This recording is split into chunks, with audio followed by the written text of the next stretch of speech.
What's up, YouTube? Welcome back to Tonal Mastery Pro Tuesdays, where every Tuesday I release a new Tonal Mastery Pro tip, video, rig rundown, anything has to do with the Tonal Mastery Pro. That's what today's about. So in today's video, I have a rig rundown for you.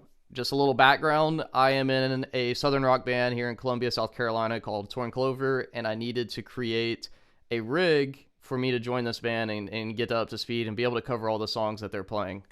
So that's what today's rig is going to be. This is really a rock rig. I call it Southern rock because that's my favorite flavor of rock.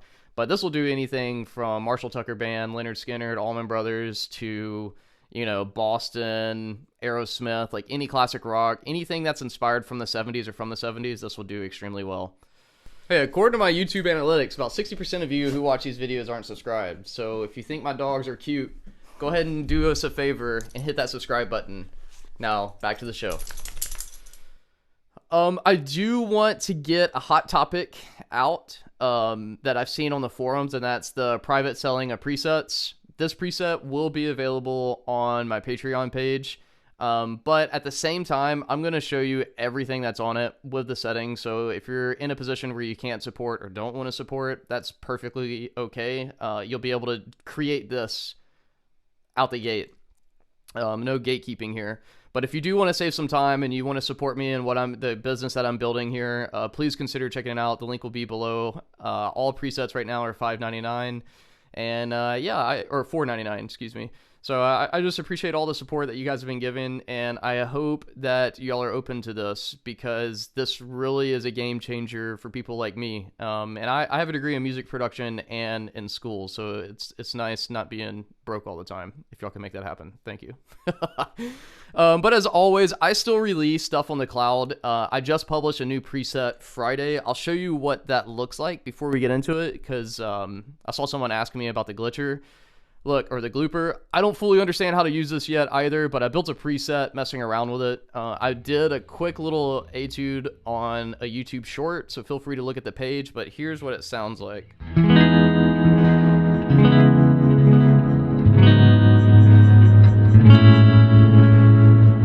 And this is published free, so I'm going to keep doing both, where I publish free presets and have private presets. And also, my last final plug before we get into today's video: if you are interested in having one-on-one tutoring to help you learn how to program this, or how to get better at the guitar, or master music production, or social media marketing, those are all things that I teach privately. Feel free to reach out to me wherever you are. There should be links below in the comment description. So let's just jump into it. Long intro.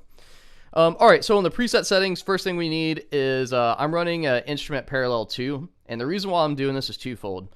One, I really enjoy separating my reverb from my delay. You don't absolutely have to do this, but I do. The other thing is that I'm running two different cabs, and I'm doing this because I like to run two different mics. So I'm running a condenser mic on a British greenback. These are all stock impulse responses. And then I'm running SM57 on the cap edge on a Freeman greenback. And the reason why I do this is because the SM57 is going to have a little bit more high end, and the condenser mic is going to be warmer. So when you get these two, and I'm just running them wide open, so the same signal path that's coming out of the amp is hitting both equally, and both are coming out equally. The reason why I do this is I just feel like it gives my guitar a much rounder tone, so that way it sounds a little bit more realistic, as if I had a physical amp in the room.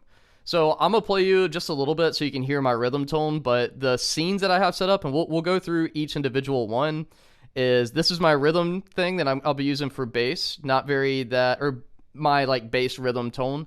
The only thing that's always on is my compressor, and I'm just doing subtle compression, boosting the gain a little bit. I have quicker attack, a quicker release, pretty much a soft knee kind of in the middle. My threshold I've pulled down to 39 decibels, and I'm doing a 4:1 ratio. So really subtle compression, nothing too crazy, just to kind of tame it. And I put my wah before because you got to control that wah pedal. This is just how I've always done it with analog pedals, and how I'll continue to do it.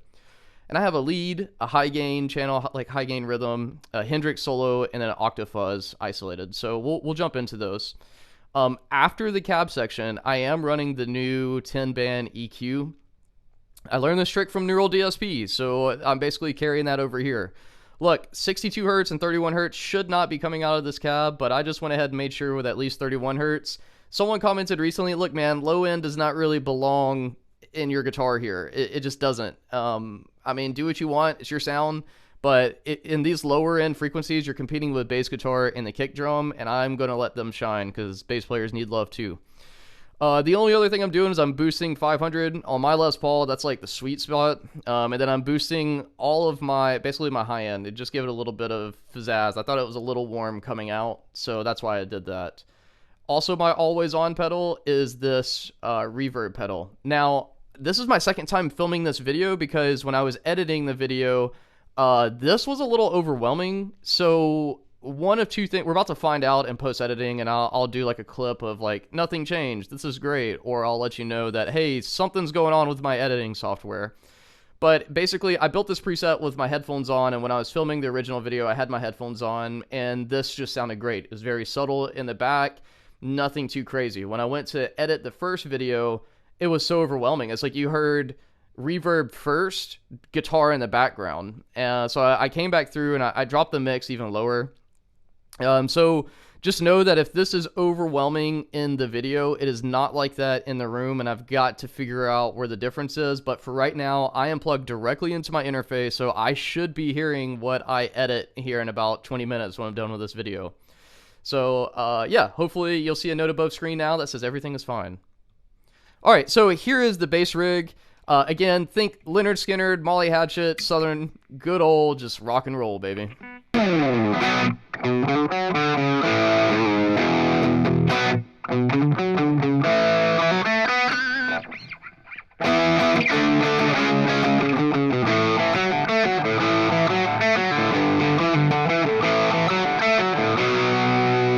You know, sounds good. Good all-around rock tone.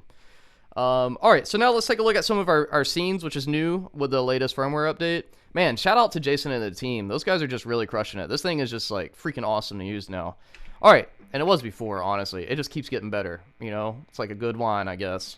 So this is my lead channel. All I'm running is the Mythic 2, so this is also a new pedal. In the scene edit, I am boosting my gain a little bit. I'm pushing treble from the stock, and I kept my output about the same. And the other thing that's new when this comes on is the Memory Man. Dude, this is just such a cool device, man. I've really kind of fallen in love with delays recently, especially for lead tones, and check it out.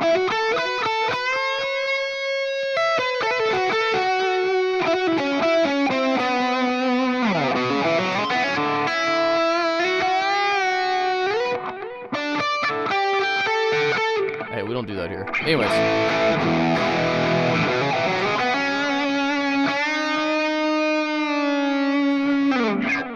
Really cool lead tone, man, especially for Southern rock. That's just the sauce right there. Next, I have a high gain rhythm channel. This is for like anytime. Sometimes we do like jam band stuff and we get kind of heavy. So think like almost like a country outlaw metal jam band thing. It's kind of fun. So I wanted to have something that would allow me to get in there. So for this, think like Blackfoot's Train sound. Oh, if I could play the guitar.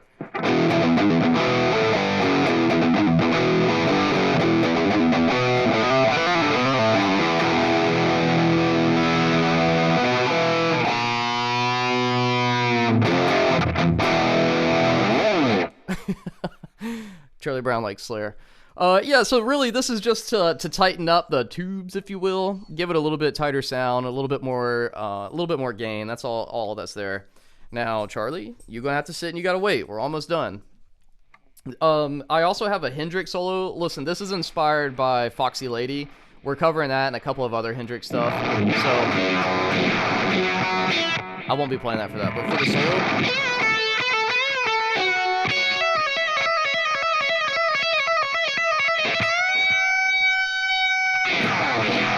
For sure, man, that's the sauce. That's got that, you know, all I'm running here is my Mythic drive again, very similar, just pushing gain, pulled the treble back a little. I'm using an octave fuzz and I'm boosting like a mofo. This thing is like the coolest pedal. Like Fender did a really good job with this pedal. Then I'm using a Univibe with the chorus effect, and that's where you get that pulsating stuff, and it just makes my guitar sound like it's alive. And then because we're getting really trippy and psychedelic, I'm also running delay, and man, it's awesome. The last scene that I have is the octave fuzz, and we're playing a song called Low High by the Black Keys. So what I did to get this sound is I just pulled the boost back, but I cut the octave, and check it out.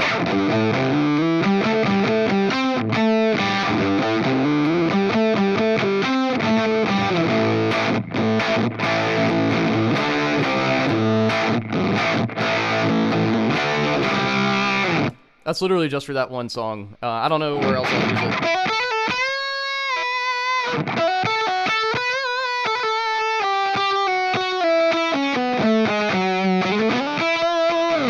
Just sounds cool, man. Just sounds really cool. And that's it. That's this preset in a nutshell. It's nothing too crazy, but it just works. You know, like this Marshall Plexi amp. I guess I didn't show you this. It's all based around the Plexi, man. The Plexi is just the sauce. My amp level in this one is pretty quiet because it's kind of a loud amp right now. But, you know, just a word on volume. There's a million different ways you can do this, all right? Here's how I do it. I usually have my amp level and my preset volume pretty loud, if not max, and then I just control volume via the master. I just think that's easier, but it's up to you. But right now, the amp level is really, really, really low. It's at 38%. That's about where I need to be to film these videos without having huge volume spikes, and they're probably still going to happen either way. But yeah, again, if this is a preset that you want and you just want to save time and download it, the link for that is below in the show notes. That'll take you to my Patreon page, and you can snag it there. You can go through this video. I think I showed you all the settings. I don't think I held back on anything. Oh, I guess I didn't talk about my wah, but my wah is controlled by my my foot switch. Now with the wah, again, just another little wise man telling here. Be careful with some of this wah stuff. I originally was trying the teardrop wah, which is supposed to be a crybaby, and the high end was just a little too shrill for what I'm used to out of a real wah. So the high end on this stuff can get a little out of hand. I just changed my range to low mid, and then I can't tell you why, but I like changing my inductor to halo, and that's my wah settings. That's what I like. But the reason why I do that is because with a wah, I'm doing way more than just... I use it as a high pass and low pass filter. You can really get some cool tones using a wah pedal, like, you know.